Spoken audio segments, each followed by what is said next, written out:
Welcome to Action Hound Media, the site and channel all about action. Life's boring, gets more action into your life.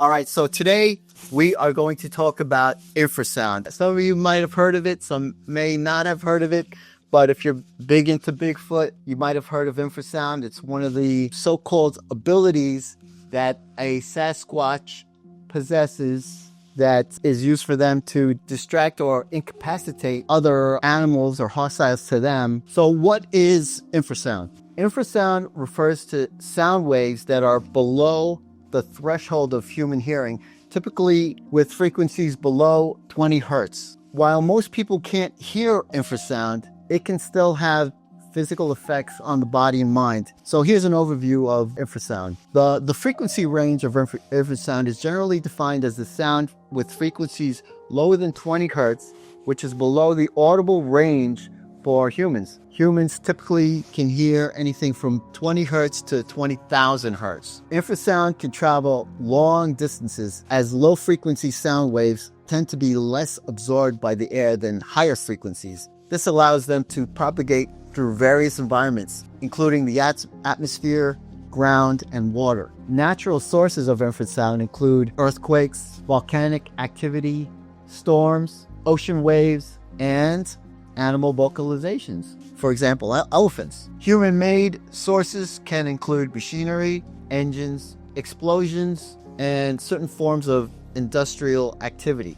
So, what is the effect of infrasound on a human? Though we can't hear it, infrasound can still affect the body in other ways. Some studies have suggested that exposure to intense infrasound can lead to feelings of discomfort, anxiety, nausea, and even feelings of fear. This is sometimes referred to as the haunted house effect, as infrasound has been linked to strange sensations and heightened emotional responses. Prolonged or intense exposure to infrasound may contribute to symptoms like headaches, dizziness, and fatigue, though research is ongoing about it. Some reports suggest that infrasound can resonate with certain organs in the human body, creating a sensation of vibration or pressure. Infrasound can be used for scientific purposes such as monitoring volcanic activity, tracking animal movements, or detecting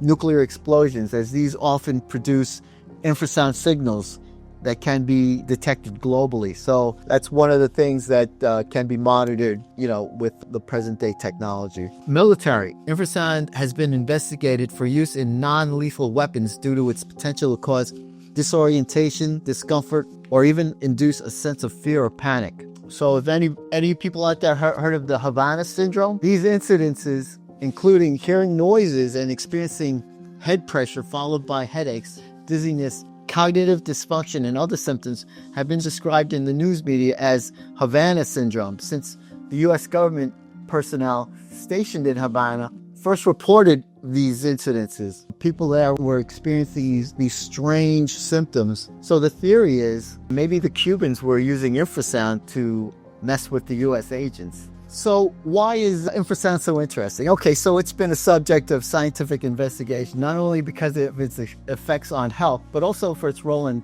atmospheric and environmental monitoring. But it's also useful in detecting natural events like volcanic eruptions or large storms, even before they become visible or audible in the human spectrum. But infrasound has been known to be produced from animals, maybe even Sasquatch.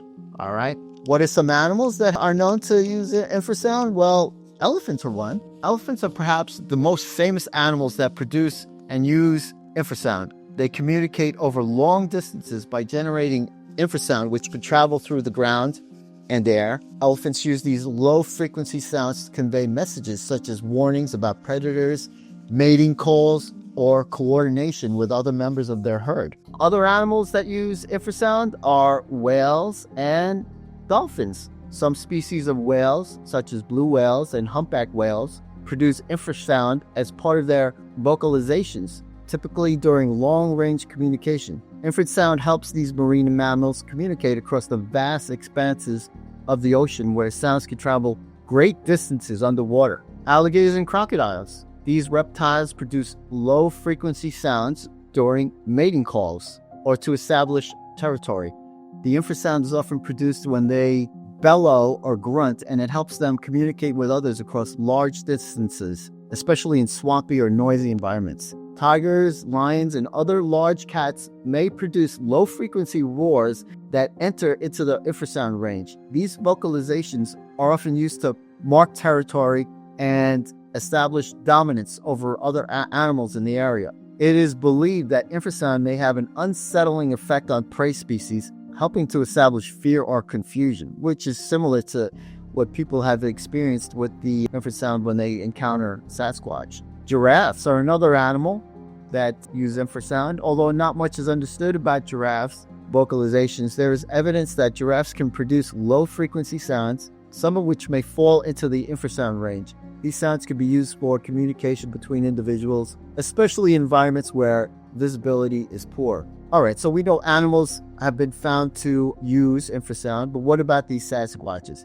Are they capable of this ability? On one West Virginia expedition with the BFRO, I had actually met 4 people that time that had experiences with infrasound. Some refer to it as getting zapped. One story that I'll paraphrase is that this guy was sleeping in a tent when the tent got shaken a few times. He made noise in response to this terrifying experience. Then he felt a pain in the center of his head. He thought he was going to die. The feeling suddenly stopped, and by the time he exited the tent, the creature had run off. Another researcher had his sound recorder on and was walking with a group of people in a suspected Sasquatch hotspot when he felt the zap feeling and took a knee. It was so debilitating that he only managed to utter a soft ugh instead of screaming. After the incident, he had the sound sample of the event analyzed. At the moment he felt zapped, the recording was found to be in the 20 hertz range, below audible range for humans. In the infrasound range, he was zapped by a creature that specifically targeted him, as others were there and did not experience the same effect. That other people were there that were in front of him and behind him, but he was particularly picked out and zapped, and the other people didn't feel this. I was also on an expedition in Tennessee where a woman literally got knocked off her feet by some unexplained reason. I was watching her as this happened. She claimed to have been zapped. I was there as well as 2 others, and none of them felt the zap feeling, so I can understand that she may have been targeted, but I don't know if it was for real or not. I still don't know, because we didn't have any sound recording to see if it was at that moment in the infrasound range or not. So that experience I'm still questioning, but I'm going to be skeptical about it. I personally have never felt infrasound. I've heard a Sasquatch vocalize a noise, as I spoke about in a previous episode, but not infrasound. Although that vocalization that I heard was so loud and guttural, I felt it in my chest. So maybe Sasquatch are capable of such, shall we say, abilities or powers. I've heard witness testimony with sound recordings to back up that it was infrasound. I've seen a person possibly get zapped by infrasound, but I'm still skeptical since it's never happened to me. Maybe I don't want it to happen to me, but I'll keep going out there to learn more about this strange effect and these mysterious creatures. We'll see. Action on tonight.